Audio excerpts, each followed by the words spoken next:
இல்லை, இப்பயும் இல்லை.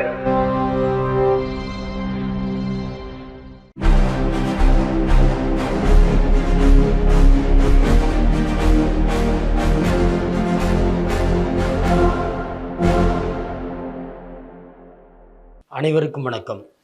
இன்றைய விடுதலை பார்வைக்கு அனைவரையும் வரவேற்கிறோம். சுயமரியாதை, சமூக நீதி, பகுத்தறிவு ஆகியவற்றை அடிப்படையாக கொண்டு வெளிவரும் உலகின் ஒரே பகுத்தறிவு நாளேடான விடுதலையில் பதிவான செய்திகளை பற்றிய ஒரு உரையாடல். இன்றைய விடுதலையில் முதல் பக்கத்தில் தலைப்பு செய்தியாக திராவிட முன்னேற்றக் கழகத்தின் துணை பொதுச் செயலாளர் ராசா அவர்களது அறிக்கை வெளியாகி இருக்கிறது. அதாவது நேற்று நெல்லை வந்திருந்த இந்தியாவின் உள்துறை அமைச்சர் அமித்ஷா அங்கு வைத்த விமர்சனங்களுக்கு பதிலளிக்கும் விதமாக அவரது அறிக்கை வந்திருக்கிறது. அமித்ஷா சொன்ன அனைத்து குற்றச்சாட்டுகளையும் மறுத்து ராசா அவர்கள் தமது அறிக்கையில் குறிப்பிட்டிருக்கிறார். அதாவது ரொம்ப கடுமையாக இந்த வாக்கு திருட்டு போல வள்ளுவரை சொல்லி நீங்கள் திருடிவிட முடியாது என்று தெரிவித்திருக்கிறார். அதற்கு 2 திருக்குறள்களையும் சொல்லியிருக்கிறார். அதாவது திருக்குறளினுடைய பெருமையை பேசி பேசி தமிழர்களிடம் வாக்கை சேகரித்து விட முடியாது என்று தெரிவித்திருக்கிறார். அதற்கு 2 திருக்குறளையும் சொல்லி கூறியிருக்கிறார். வேலோடு நின்றான் இடுவென்ற போதும் கோளோடு நின்றான் இரவு என்னும். அதாவது ஒரு மன்னன் தமது குடிமக்களை மிரட்டி அதிக வரி வசூலிப்பதுங்கிறது இரவு நேரத்தில் கொள்ளைக்காரர்கள் வேலை வைத்து கொண்டு வழிப்பறி செய்வதற்கு சமமானது என்று சாடுகிறார் திருவள்ளுவர் என்பதை போட்டு நீங்கள் அவ்வாறு செய்கிறீர்கள் என்று தெரிவித்திருக்கிறார். மேலும் வாரிசு அரசியல் பற்றி பேசிய அமித்ஷாவுக்கு கடுமையான பதிலடியை கொடுத்திருக்கிறார். வாரிசு அரசியல்னா ஜெய்ஷா யார், அவருக்கு கிரிக்கெட்டில் என்ன அனுபவம் இருக்குது, அவர் எப்படி கிரிக்கெட்டு அதனுடைய செயலாளராக ஆனார் என்று கேள்வி எழுப்பியிருக்கிறார். அப்புறம் இங்கே இதெல்லாம் தடுக்க முடியாது, அதாவது இங்கே உதயநிதி முதலமைச்சர் ஆக முடியாது என்பதற்கு இங்கே யார் முதலமைச்சர் ஆவார்கள் என்பதை இங்கே இருக்கிற மக்கள் தான் தீர்மானிக்க, நீ அதை தடுக்க முடியாது அப்படின்னு சொல்லியிருக்கிறார். அறிவாலயத்திலிருந்து தான் திராவிட முன்னேற்றக் கழகத்திற்கு முதலமைச்சர் வருவார்கள், ஆனால் உங்களுக்கு தான் நாக்பூரில் இருந்து வர வேண்டி இருக்கும் என்று பதிலடி கொடுத்திருக்கிறார்.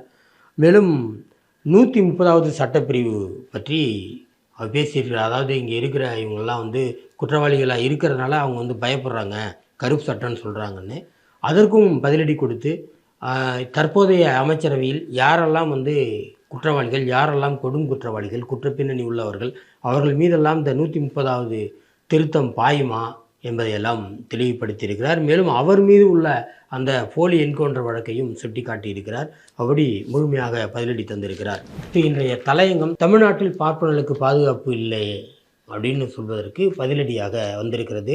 அதாவது உச்சநீதிமன்றத்திலும் டெல்லி பாட்டியாலா உயர்நீதிமன்றத்திலும் மூத்த வழக்கறிஞர் என்று சொல்லிக்கொண்டு ஒருவர், அதாவது அவருடைய பெயர் சாய் தீபக் என்பவர் ஒரு வழக்கை போட்டிருக்காரு. மேலும் இந்த கிளியர் கட் டாக்ஸ் அப்படிங்கிற அந்த யூடியூப் தளத்தில் அது தொடர்பாக பேசியிருக்கிறார். அதாவது தமிழ்நாட்டில் பார்ப்பனர்களுக்கு பாதுகாப்பே இல்லை, விபூதி வச்சுட்டு போனால் உடனே அவங்க அழிச்சிருவாங்க, இது கண்டிப்பாக நடக்கும் அப்படின்னு சொல்லியிருக்கிறார்.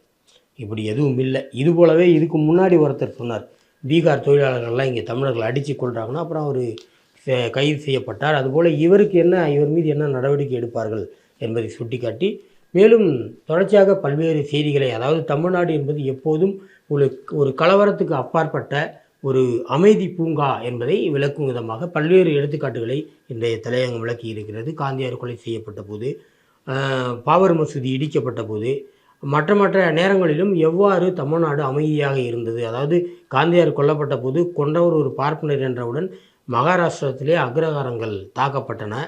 ஆனால் தமிழ்நாட்டில் பார்ப்பன எதிர்ப்பின் உச்சத்தில் இருந்த போதும் தந்தை பெரியார் அவர்கள் மக்களை அமைதிப்படுத்தினார்.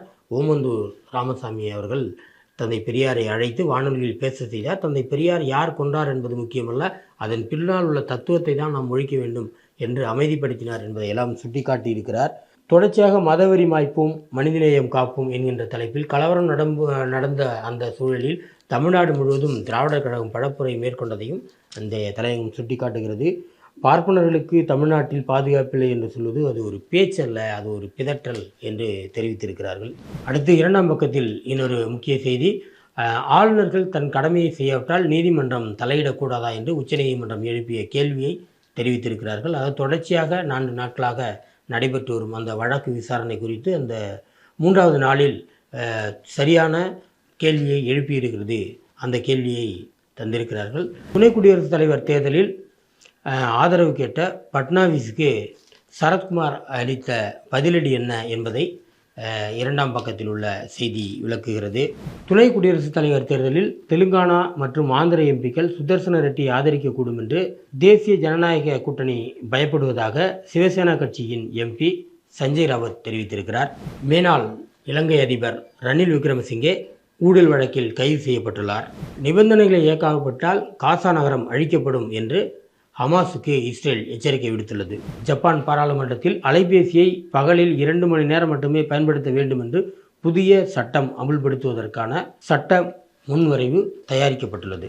டெல்லியில் பொது இடங்களில் நாய்களுக்கு உணவளிக்க உச்சநீதிமன்றம் தடை விதித்துள்ளது. திருச்சியில் பெரியார் மருந்தியல் கல்லூரியில் ஆய்வுக்கு பயன்படும் விலங்குகளை பராமரிப்பதற்கான விலங்குகள் பராமரிப்பு புதிய கூடத்தினை தமிழர் தலைவர் ஆசிரியர் அவர்கள் தலைமையில் அமைச்சர் KN நேரு அவர்கள் திறந்து வைத்தார். இதுபோன்ற இன்னும் ஏராளமான செய்திகள் உடலில் இடம்பெற்றுள்ளன. வாசகர்கள் ஊன்றி படிக்குமாறு அன்போடு கேட்டுக்கொள்கிறோம். இதுபோன்ற செய்தி உரையாடல்கள், முக்கிய உரைகள், கருத்தரங்க உரைகள், நேர்காணல்கள், திரைப்படங்கள், ஆவணப்படங்கள், குறும்படங்கள் உள்ளிட்ட காணொலிகள் தொடர்ச்சியாக பெரியார் விஷன் OTTயில் ஒளிபரப்பாகின்றன. அவற்றை காண பெரியார் விஷன் OTT செயலியை பதிவிறக்கம் செய்து சந்தா செலுத்துமாறு கேட்டுக்கொள்கிறோம். நன்றி, வணக்கம்.